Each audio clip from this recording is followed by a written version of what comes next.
Olá, pessoal, tudo bem? Eu sou Luana Peixoto, advogada do canal Nacionalidade Descomplicada, e hoje nós estamos aqui para falar de um assunto que é muito interessante, que é arrendamentos e vendas de imóveis aqui em Portugal.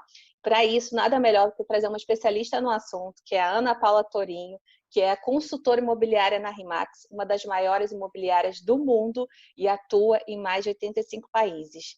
Oi, Ana Paula, tudo bem? Olá, Fica à Luana, vontade boa para tarde. apresentar o seu trabalho, dizer para a gente como funciona inicialmente o seu trabalho. Então, Luana, me chamo Ana Paula Torinho, sou consultora imobiliária na RE/MAX em Portugal. A RE/MAX, ela é por franquias, então cada loja da RE/MAX é uma unidade franqueada. Eu trabalho numa RE/MAX que fica no Porto, no bairro do Ramalde. Mas a já atende Portugal continental inteira, porque a gente tem um banco de dados que dá acesso a todos os imóveis de Portugal. Legal, legal. Então a gente vai começar aqui com as perguntas que o pessoal sempre tem bastante curiosidade, né? Então, Claro. como está atualmente o mercado dos imóveis no Porto, principalmente, que é onde você atua, né? Nesse momento de Covid-19, e quais as perspectivas que a gente tem pós-pandemia para compra e arrendamento mesmo de imóveis aqui, em geral, em Portugal também? Então, hoje o mercado ele está mais calmo. Não tem um excesso de demanda e não tem um excesso de oferta. Então, ele está um mercado estável, o que não levou com que os preços baixassem, que era uma expectativa que, por causa da pandemia, os preços viessem a baixar. Não está acontecendo isso. Tem menos movimentação, menos transações, mas o valor do imóvel em si, tanto para compra quanto para aluguel, nesse momento, não teve praticamente nenhuma variação.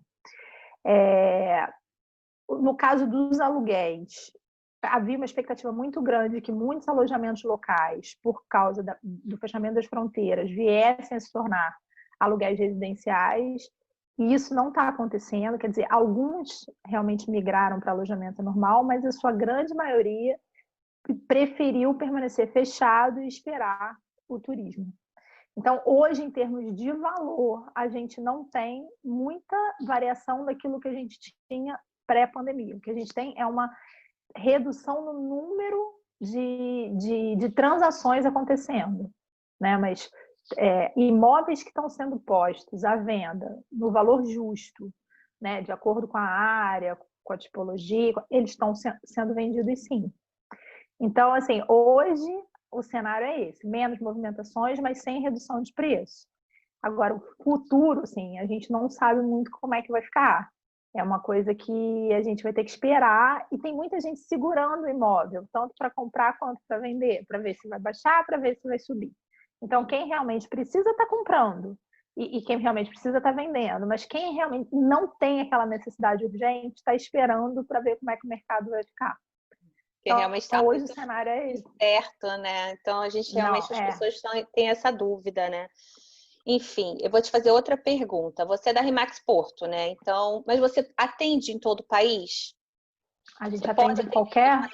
posso, qualquer Você lugar de pode. Portugal continental, a gente pode Aí você atender. exclui Qualquer, só a parte da Ilha da Madeira, essas coisas. Então, essa parte as não. ilhas é que não, Açores e Madeira não, mas Portugal continental inteiro a Então, gente todo o consegue restante de atender. Portugal, Sim, Lisboa, Algarve, sim, que as pessoas também têm muito interesse, então você também consegue atender para o sul. consigo, Ah, consigo, então tá. consigo sim. Então, uma coisa muito importante, que é quanto os clientes no Brasil, eles têm uma curiosidade muito grande de saber se é possível que eles possam já comprar ou fazer um arrendamento de imóvel ainda estando no Brasil.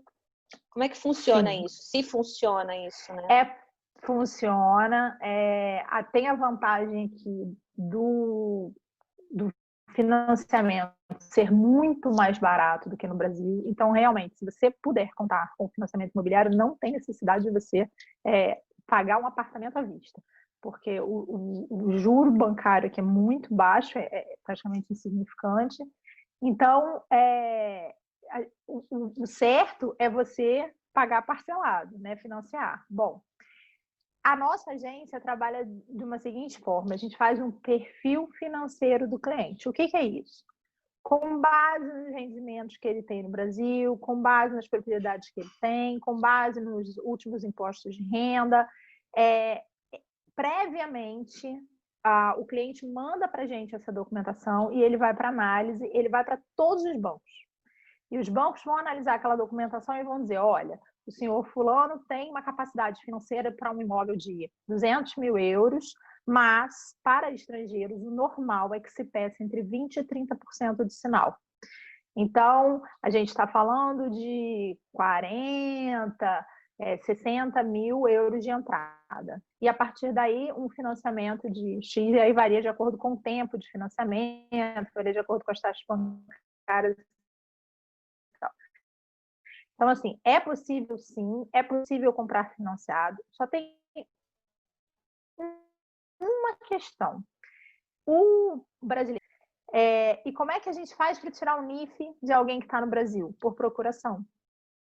Sim. E aí entra o seu serviço também, eu acho que você deve trabalhar com essa parte, né? Então, assim, sim, a única questão é a questão do NIF, que tem que ter o NIF português.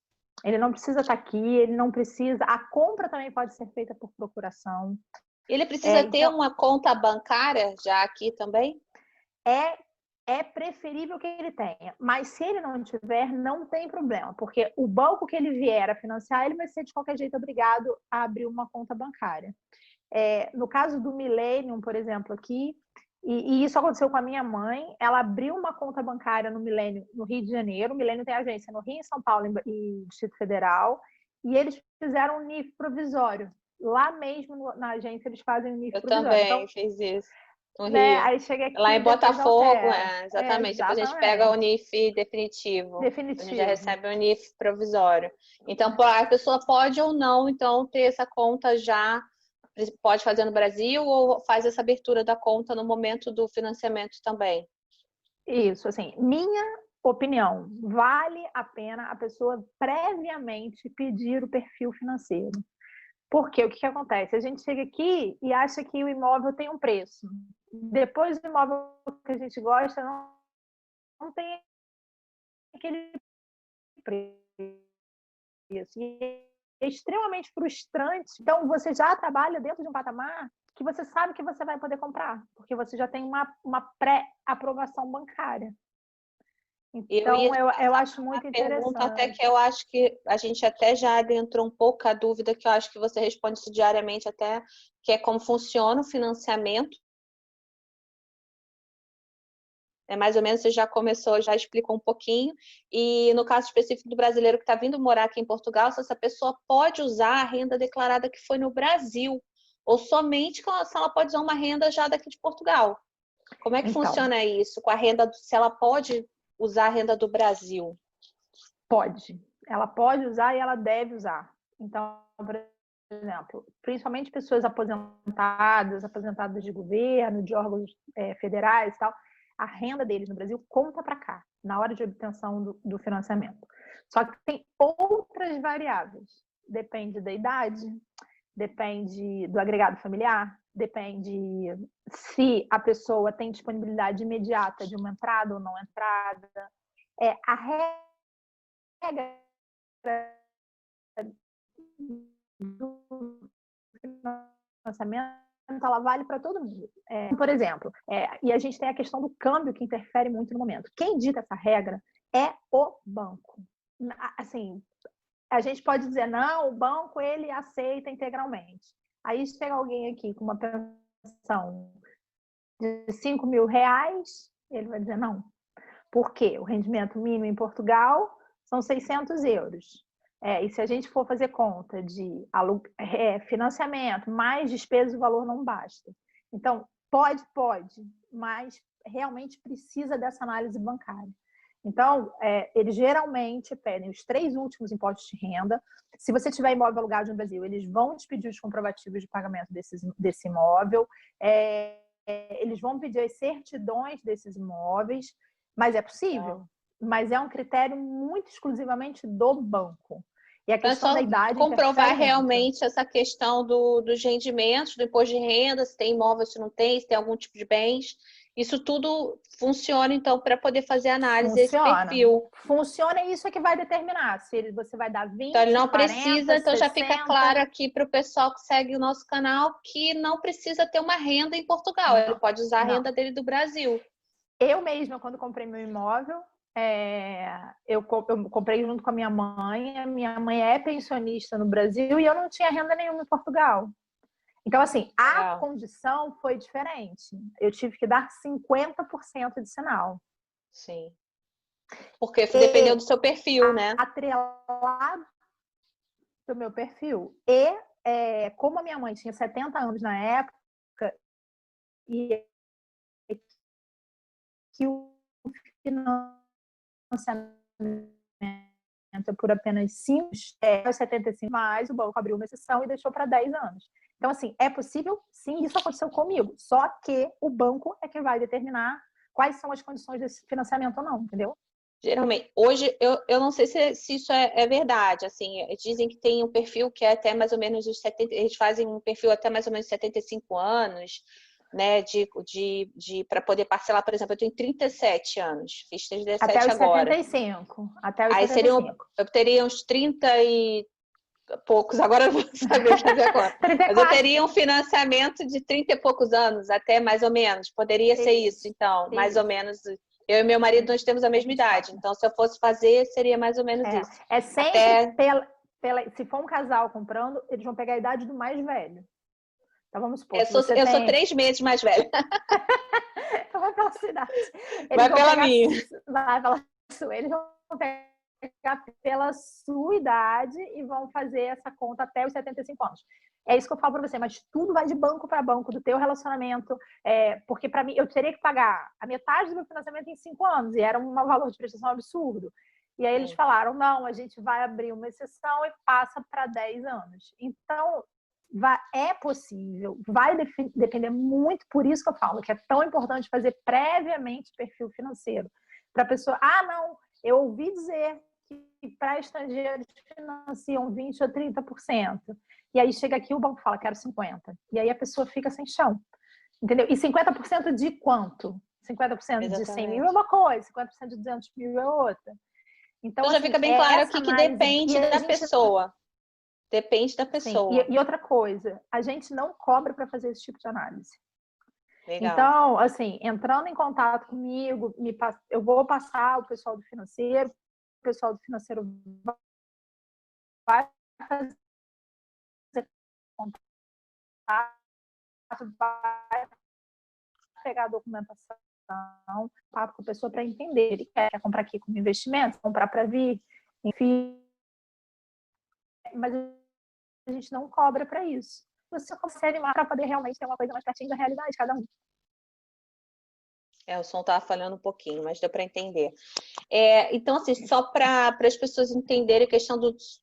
Você já até comentou sobre isso, os documentos realmente necessários para um financiamento. Caso ela queira entrar em contato com você e falar assim, eu gostei de um imóvel que está no site da RE/MAX, que tipo de documentos essa pessoa, então, precisa efetivamente, o básico dos documentos que ela precisa reunir para poder passar para você e tentar obter esse financiamento ou comprar, enfim, né? A gente está falando muito de financiamento, a pessoa também pode ter o dinheiro para comprar, né? Mas, sim, assim, as pessoas têm realmente muita dúvida com financiamento. Se fosse para comprar à vista, não tinha muita dúvida.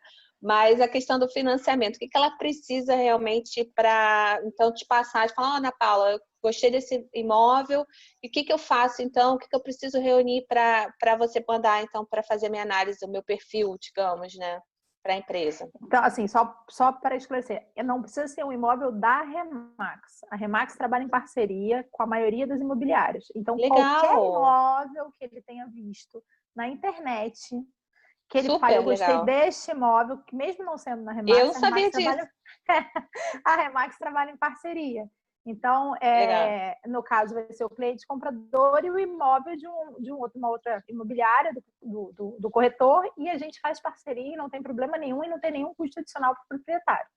Então, assim, qualquer imóvel, não precisa ser da RE/MAX, em qualquer lugar de Portugal, a gente consegue acessar e transacionar o imóvel sem problema nenhum. Então, vamos lá, em termos de documentação, aí vai até uma sugestão minha. Passaporte que não esteja por vencer. Eu tenho passaporte, mas o meu passaporte vai vencer daqui a 6 meses. Não aconselho. Então, assim, antes tira um passaporte novo, para você ter um prazo maior, para a gente Porque isso pode ser um empecilho. Chega aqui e fala, não vou, porque para mim daqui a 6 meses essa pessoa pode ou não ter o documento válido. Então, assim, tenta um documento que tenha uma validade maior. Então, ele vai precisar do passaporte, vai precisar do NIF, vai precisar das 3 últimas declarações de imposto de renda, vai precisar dos contratos de aluguel, caso ele tenha imóveis alugados no Brasil, e uma declaração do Banco Central, dizendo que a pessoa não tem nenhuma... Na verdade, é tipo um nada consta dado pelo Banco Central, que ele não deve a cartões de crédito, que ele não tem cheques devolvidos. Uma negativação, no caso, uma negativação. É isso. Esses são os principais documentos. Então, isso é importante. Não pode estar com o nome negativado no Brasil para tentar o financiamento aqui. Não pode. Não pode. Porque acredito também que isso pode ser uma dúvida também que as pessoas possam ter, né? E pode ser um empecilho para algumas pessoas, realmente. Esses são os documentos básicos. Agora, pode ser que chegando ao banco, aí se for casado, certidão de casamento, para a compra efetiva, esses documentos terão todos que ser apostilados no Brasil. Então, para a compra, os documentos que o banco disser, eu preciso desse, basicamente são todos esses que eu falei, eles têm que vir para Portugal apostilados para a gente poder comprar através de procuração. Beleza. E, inclusive, o pessoal que segue o canal, eu coloquei um vídeo hoje na página do YouTube explicando o que é apostilamento. Então, se alguém tem alguma dúvida, aproveita e dá uma olhadinha no vídeo para poder entender o que é apostilamento que a Ana Paula está falando. E, Ana Paula, eu também vou ter uma pergunta que também eu acredito que tem bastante interesse, né? Que é quanto aos arrendamentos. O que é necessário para o estrangeiro efetuar esse contrato de arrendamento aqui com vocês? Então, o arrendamento hoje para estrangeiros é uma situação muito complicada. A maioria dos proprietários, eu te falo porque hoje eu liguei para 5 imóveis buscando arrendamento para uma cliente e todos me pediram 1 ano de renda adiantada. Nossa. Por quê? Porque a gente não tem fiador aqui. Sim, a gente chega aqui e não tem fiador. Como é que a gente vai chegar tendo fiador? É isso. Isso é um problema. E pior, quem chega sem fiador e sem renda aqui. Porque para o proprietário do imóvel, não importa se você tem renda no Brasil. Ele não consegue te executar aqui, se você não vier a pagar. Então, como os contratos aqui são geralmente de 1 ano, eles estão pedindo 1 ano de contrato. E assim, para todo e qualquer estrangeiro. É muito difícil. Hoje está difícil a gente conseguir negociar alguma coisa diferente disso para brasileiros. Até mais com essa crise, né? Justamente nesse então, momento. Eles ficam com medo. Mas esse 1 ano, ele fica depositado e você continua pagando? Ou já é descontado mês a mês enquanto a pessoa está utilizando? Geralmente eles pedem 12 meses de aluguel e 2 de calção. O que é o calção? O calção é para quando rescindir o contrato, ele vai no imóvel, ver se está tudo de acordo. Se tiver, ele devolve esses 2. Se não, ele fica com os 2. Então, assim, também é muito importante, quando for arrendar um imóvel aqui, que for entregar cheque, calção, tira foto. Se tiver alguma coisa errada, assina, faz ele assinar um papel dizendo que ele tem ciência de que aquilo está errado, porque se você deixar o calção, acho que travou. Não tem de errado, no final, como provar que não foi você que deu causa aquilo. Então, tá quebrada, registra e faz assinar. Porque se você não comprovar que já estava assim quando você pegou, no final ele vai dizer que não estava assim, quem vai ter que pagar é o inquilino. Então, o ideal é tirar foto, colocar como escrito, de repente, fazer o proprietário assinar junto, né? Tudo direitinho, faz o relatório, as partes assinam e fica registrado aquilo para quando a pessoa sair, né? É o mais adequado, né? Acredito eu. Assim, não é impossível de conseguir sem dar os 12, mas hoje, na situação de hoje, tá muito complicado. Assim, eu acho que o mínimo que eu consegui ver foram 8 meses. É porque também tem eu acredito que o proprietário fica também numa insegurança muito grande, né? Porque se o brasileiro, por exemplo, a gente falando de brasileiro, né? Que é o mais comum pra gente aqui, que a gente está falando. Se o brasileiro ele resolver ir embora, como é que vai executar essa pessoa? né? Não Fica executa, complicado realmente. A pessoa fica sem ter o que fazer também. Então a gente E não também é tem só que entender isso. o lado do proprietário, né? Aqui também a justiça é, é, demora Olha, deu uma cara, né? Então, falhadinha. para conseguir entrar na justiça com ação de despejo, o proprietário, para entrar na justiça com uma ação de despejo, é muito caro, é muito oneroso aqui. Eu Ele sei se bem como que é. garante de que ele não vai ter que te despejar nesse período, entendeu? Esse é o processo que ele tenta fazer, assim, para se resguardar. Não dá para dizer que está certo, não dá para dizer que está errado, é penoso para a gente entende que o pessoal vem e fica Sim. numa situação complicada, mas tem um outro lado também que a gente tem que entender que não é tão simples assim. Com certeza. Então, pessoal, eu vou agradecer já, Ana Paula. Uma pena, a gente vai cortar, senão a Obrigada. gente vai falar o dia inteiro aqui e eu acredito que as pessoas tenham muitas dúvidas, mas eu te agradeço pela disponibilidade, por esclarecer as nossas dúvidas. Mas nós vamos deixar o seu contato aqui junto com o vídeo, tá? Para que as pessoas que têm algum interesse, elas já possam entrar em contato direto contigo. Tá Eu ótimo. acredito que as pessoas tenham realmente alguma outra dúvida, então elas já falam direto com você, tiram as dúvidas direto com você, porque a gente tentou aqui fazer um panorama, umas dúvidas gerais, né, para as pessoas entenderem como é que funciona o trabalho de vocês. E eu acredito que, tendo contato, eles possam realmente te perguntar as coisas mais específicas mesmo, pessoais de cada um, né? Eu vou deixar agora você se despedir aqui, à vontade pra gente. Eu que agradeço a oportunidade, estou à disposição. Se tiver dúvida, qualquer questionamento, pode entrar em contato. Obrigada pelo carinho e precisando, estou à disposição. Vamos precisar sempre. Tá bom, Ana Paula, muito obrigada mesmo. E aí, Obrigada. pessoal, se você gostou do nosso vídeo, curte, se inscreve no nosso canal, continua acompanhando. Beijinho, tchau.